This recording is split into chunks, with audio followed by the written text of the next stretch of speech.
Comme vous le savez, je suis Elena Valenciano. J'ai le plaisir et l'honneur de diriger la mission d'observation électorale de l'Union européenne, ici au Sénégal.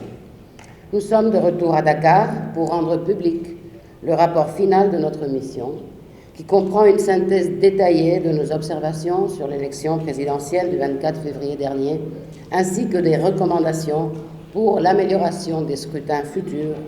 Nous y reviendrons sur ça dans quelques minutes. Notre mission d'observation a été déployée au Sénégal du 15 janvier au 16 mars, en accord avec les autorités sénégalaises. Elle comprenait une équipe de 9 experts électoraux basés à Dakar, ainsi que 28 observateurs de longue durée et 56 observateurs de courte durée, répartis dans l'ensemble du pays. Le jour du scrutin, la mission d'observation de l'Union européenne disposait au total de 126 observateurs sur le terrain, dont des diplomates de l'Union européenne en poste à Dakar, plus une délégation de 5 députés du Parlement européen, conduite par mon collègue Stéphane Guérol. Mes collaborateurs sont restés ensuite au Sénégal pour suivre la compilation des résultats jusqu'à la publication des résultats définitifs. Nous avons ainsi pu observer durant notre séjour la plupart des phases du processus électoral, y compris la campagne électorale, distribution des cartes d'électeurs, le vote et les phases post-électorales. Pour ce dernier rapport, nous avons procédé à l'analyse détaillée de l'ensemble du processus électoral de manière plus approfondie que lors de notre déclaration préliminaire présentée à la presse dans cette même salle le 26 février dernier. Et nous en avons également tiré des recommandations techniques en vue de l'amélioration des scrutins futurs. Tous ces éléments sont réunis dans ce rapport final que nous rendons public aujourd'hui.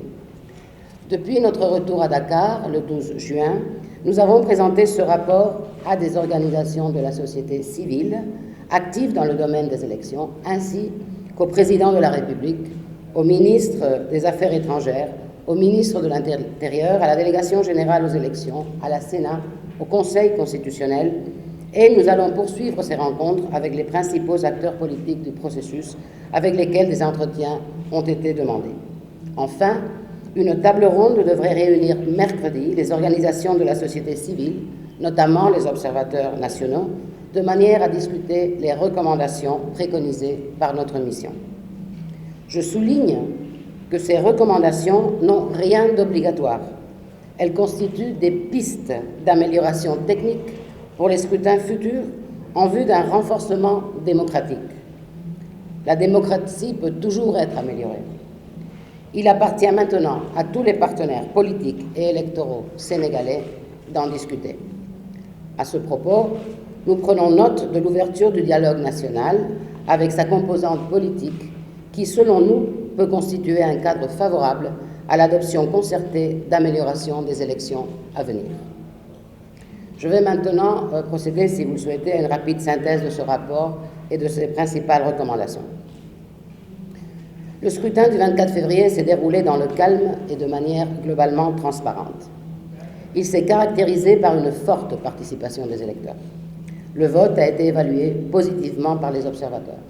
Les procédures ont été généralement respectées dans les bureaux de vote observés et la compilation des résultats a été effectuée de manière efficace.